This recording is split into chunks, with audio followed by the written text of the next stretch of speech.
Quand on voulait regarder les news, c'était sur un journal papier. Aujourd'hui, on a Internet. Ça a complètement bouleversé notre métier. On a été un des premiers secteurs à être vraiment massivement touché par ça, il y a 10-15 ans maintenant. Les médias s'y sont mis peu à peu, ont tous adopté des rédactions numériques, on a tous des sites internet maintenant. Nous, les réseaux sociaux, c'est aussi un outil de travail.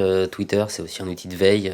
Beaucoup de décideurs, de politiques, d'entreprises qui sont dessus. Mais ça peut pas se résumer à ça. Je pense qu'il y a trop de journalistes qui basent leurs papiers, leurs enquêtes sur du Twitter, du Facebook. Ça permet de faire un micro-trottoir très rapidement depuis son ordi sans lever le cul de sa chaise.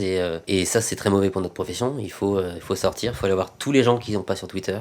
Donc voilà, il faut aussi sortir un peu de ce microcosme. Tout le monde peut être journaliste, c'est vrai. Voilà, on peut écrire, publier sur un blog, sur Twitter. Ça permet de donner une audience mondiale à ce qu'on fait, ce qui veut pas dire qu'on est journaliste. Il y a des règles de déontologie et des règles de travail qui doivent être respectées si on veut prétendre faire un travail journalistique. C'est vérifier, c'est de pas être militant, de pas faire des papiers à sens unique, de vérifier les chiffres et de surtout, quand on écrit quelque chose, d'être sûr que c'est factuellement vrai.